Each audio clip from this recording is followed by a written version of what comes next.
అరుణోదయ స్తుతి కార్యక్రమంలో అనుదినము మాతో కలిసి దేవుణ్ణి స్తుతిస్తున్న ప్రియ సహోదరి సహోదరులందరికీ మన రక్షకుడు ప్రభువైన యేసుక్రీస్తు నామములో మా హృదయపూర్వక వందనాలు తెలియచేస్తూ ఉన్నాం.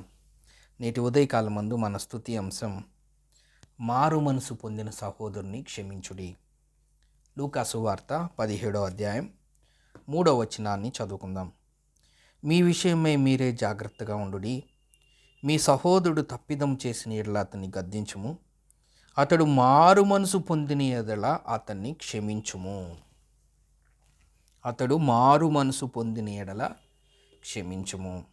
ప్రియ సహోదరి సహోదరులారా, యేసుప్రభు వారు మనకిచ్చిన ఆజ్ఞలు అనే అంశాన్ని క్రీస్తు ఆజ్ఞలు అనే అంశంగా మనం జ్ఞాపకం చేసుకుంటూ, ఆయన ఇచ్చిన ఒక్కొక్క ఆజ్ఞను జ్ఞాపకం చేసుకుంటూ దేవుణ్ణి స్తుతిస్తూ వస్తూ ఉన్నాం. ఈ ఉదయకాలం మందు యేసుప్రభు ఇచ్చిన మరొక ఆజ్ఞ ఏంటి అంటే, మారు మనసు పొందిన సహోదరుని క్షమించాలి.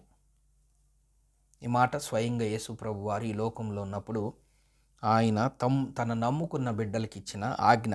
మొదటి మాట క్షమించాలి. ఎవరిని క్షమించాలి? తోటి సహోదరుని క్షమించాలి. ఎప్పుడు క్షమించాలి? మారు మనసు గనక పొందితే. ఏ విషయంలో మారు మనసు? తప్పిదము చేసి ఆ తప్పిదము చేశానన్న విషయము పశ్చాత్తాపము కలిగి ఆ సహోదరుడు ఆ తప్పిదము పట్ల క్షమించమని కోరుకున్నప్పుడు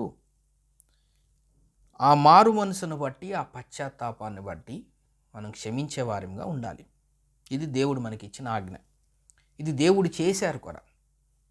చేయటానికి ఆయన ఈ లోకానికి వచ్చారు. చేయబోతున్న ఆ మాటనే ఆయన ముందుగానే ఆయన ఈ లోకంలో జీవించినప్పుడు పలికారు. ఇది సహోదరుడు తప్పిదం చేస్తే గద్దించండి, మారు మనసు పొందితే క్షమించండి అన్నారు. కానీ వాస్తవంగా మనం చూస్తే మనం కూడా మారు మనసు లేని వారమే. మనం కూడా తప్పిదములు చేసిన వారమే. మనము కూడా క్షమించుటకు యోగ్యులము కాని వారమే. ఆజ్ఞ అతిక్రమమే పాపమై ఉంటుండగా మనందరము ఆజ్ఞ అతిక్రమించి పాపం చేశాం. మనందరం తప్పిదం చేశాం. ఆనాడు దేవుడు సృష్టించిన సృష్టి క్రమంలోనే ఆది మానవుడే దేవుడిచ్చిన ఆజ్ఞను మీరి పాపములోకి లోనయ్యారు. తల్లి గర్భములో జన్మించినప్పటి నుంచే మనం తప్పిదముతో పాపములో జన్మించిన వారం. మన నీతి క్రియలన్నీ మురికి గుడ్డ వలె ఉన్నాయి. ఏ భేదం లేదు, అందరూ పాపం చేశారు. దేవుడిచ్చే ఆ యోగ్యమైన పట్టణానికి మనం పాత్రలం లేని స్థితిలో ఉండిన వారం. మనం తప్పిదములు చేసిన వారం. మన అపరాధముల చేత, పాపముల చేత చచ్చిన స్థితిలో ఉండిన వారం. జిగటగల దొంగ ఊబిలో ఉండిన వారు. సాతాను మరణ బంధకముల్లో మనం ఉండిన వారం. మనలో మారు మనసు లేదు. మన ఇష్టారాజ్యంగా మనం జీవిస్తూ ఉన్నాం. మన మనసుకి ఏది నచ్చితే అది చేస్తూ ఉన్నాం. మన ఆలోచనలు ఏది వస్తే అది మనం చేస్తూ ఉన్నాం. మనము అవిధేయులంగా ఉన్నాం. మనం దేవునికి శత్రువులంగా ఉన్నాం. మనం దేవునికి పాపులముగా ఉన్నాం.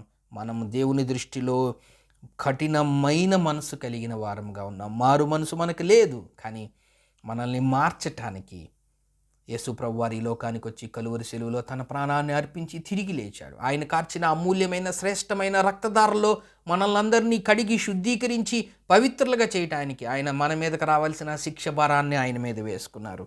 ఎప్పుడైతే ఈ సువార్త మనకు ప్రకటించబడిందో, మనం తప్పు చేశామని, అదే కదా మనం ఉంది, ఎవరైనా తప్పిదము చేసిన ఎడల ఆ తప్పిదమును బట్టి మారు మనసు పొందితే, ఆ మారు మనసు పొందిన దాన్ని బట్టి క్షమించమని దేవుడు మనకు ఆజ్ఞయిస్తే, దేవుడు చేసింది ఏంటంటే, యేసు ప్రభు నా కోసం ఈ లోకానికి వచ్చాడు. అయ్యో నేను పాపాత్ముడిని, అయ్యో నేను దుష్కార్యములు చేసిన వాడిని, నా జీవితం అంతా పాపము, నాలో ఒక్కటైనా మంచి క్రియ లేదు, ఈ లోకంలో నన్ను రక్షించే వాళ్ళు ఎవరు లేరు, ఆయన ఒక్కడే పరిశుద్ధుడు, ఆయన ఒక్కడే నా తప్పిదముల్ని తీసివేయగలిగిన అర్హత కలిగిన దేవుడు, ఆయన ఒక్కడే శక్తిమంతుడని మన మనసు మారినప్పుడు, మారు మనసు పొందినప్పుడు, ప్రభు దగ్గరికి వెళ్ళినప్పుడు, ఆయన సన్నిధిలో మన పాపములు ఒప్పుకున్నప్పుడు, మన తప్పిదమ్ములు విడిచిపెట్టినప్పుడు ఆయన ఏం చేశాడంటే మనల్ని క్షమించాడు. అదే విషయాన్ని దేవుడు మనకు చెప్తున్నాడు. నేను ఏ విధంగా అయితే మీరు మారు మనసు కలిగారు చూసారా, మీరు తప్పు చేశారని, మీరు పాపములు చేశారని, మీ జీవితం అంతా అయోగ్యమైన జీవితం అని, పాపపు జీవితం అని మీరు తెలుసుకొని, నేను మీ అందరి కోసం అమూల్యమైన రక్తాన్ని కార్చారని, మీరు ఆ పాపములు నా దగ్గర విడిచిపెట్టుకొని మీ మనసు మారింది చూసారా, మీరు మనసు మారిందన్న విషయం నేను తెలుసుకొని, మీ పాపములన్నీ ఇకను మీ పాపములు నేను జ్ఞాపకం చేసుకున్నాను అన్నానే.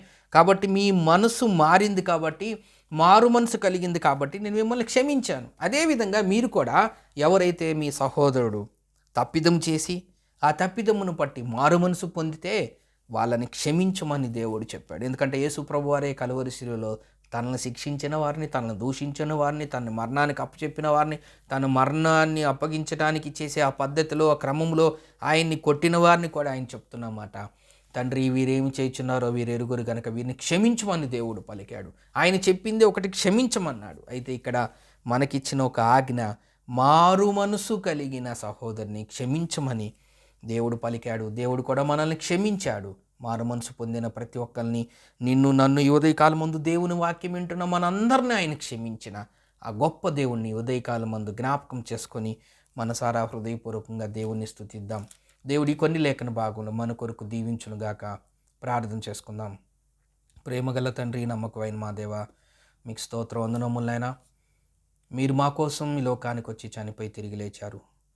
మాకు మారు మనసు పొందినప్పుడు, మేము చేసిన పాపములు విడిచిపెట్టి మారు మనసు కలిగినప్పుడు మీరు మమ్మల్ని క్షమించారు. ఆ విధంగా మేము కూడా మా సహోదరుల పట్ల, మారు మనసు కలిగిన సహోదరుల పట్ల మేము వాళ్ళ తప్పిదమ్ములను బట్టి క్షమించే వారిగా మేము ఉండులాగున మీరు మమ్మల్ని ఉంచినందుకు మీకు స్తోత్ర వందనములు తెలియజేస్తూ యేసుక్రీస్తు నామమున స్తోత్రం చెల్లించి ప్రార్థన చేస్తున్నాం తండ్రి.